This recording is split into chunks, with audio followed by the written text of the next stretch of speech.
মাধ্যমিকের পরীক্ষার্থী বন্ধুরা, তোমাদের জীবনবিজ্ঞান সাবজেক্ট থেকে তৃতীয় অধ্যায় থেকে 5 মানের কিছু সম্ভাব্য প্রশ্ন বাছাই করা হয়েছে এবছরের সাজেশন হিসেবে। এই ভিডিওতে তোমরা সেই সম্ভাব্য প্রশ্নগুলো পেয়ে যাবে, তাই ভিডিওটি ভালো করে দেখবে, অর্থাৎ প্রথম থেকে শেষ পর্যন্ত দেখবে। শুরু করছি।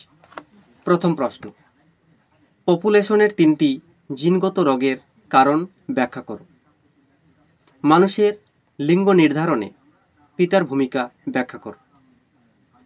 দ্বিতীয় প্রশ্ন, একটি সংকর কালো গিনিপিগের সঙ্গে একটি বিশুদ্ধ কালো গিনিপিগের মিলন ঘটালে যে ধরনের অপত্য গিনিপিগ উৎপন্ন হতে পারে তা একটি চেকার বোর্ডের সাহায্যে দেখাও।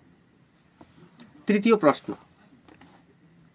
হিমোফিলিয়া আক্রান্ত কোনো শিশুর দেহে কী কী লক্ষণ প্রকাশিত হয়? এক্ষেত্রে জেনেটিক কাউন্সেলিং এর সময় কি পরামর্শ দেওয়া হয়? চতুর্থ প্রশ্ন, মেন্ডেল দ্বারা নির্বাচিত মোটর গাছের 3 জোড়া প্রকট প্রচ্ছন্ন গুণ সারণীর সাহায্যে লেখো। এক সংকরজনন প্রক্রিয়া থেকে পরীক্ষা থেকে প্রাপ্ত মেন্ডেলের প্রথম সূত্রটি বিবৃত করো। বন্ধুরা,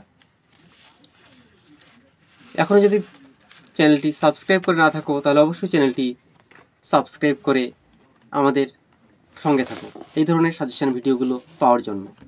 ভিডিওটি ভালো লাগলে একটি লাইক দিবে এবং বন্ধুদের শেয়ার করবে, আর নিজের মূল্যবান মতামত কমেন্ট বক্সে জানাতে ভুলবে না। পরের প্রশ্ন, অর্থাৎ পঞ্চম প্রশ্ন, হিমোফিলিয়া জিনের অবস্থান কোথায়? যদি হিমোফিলিয়া আক্রান্ত মহিলা ও স্বাভাবিক পুরুষের বিবাহ হয় তবে তাদের সন্তানেরা কিরূপ হবে? চেকার বোর্ডের সাহায্যে দেখাও। ষষ্ঠ প্রশ্ন, অর্থাৎ শেষ প্রশ্ন এই অধ্যায় থেকে, জেনেটিক কাউন্সেলিং কি, এর গুরুত্ব আলোচনা করো।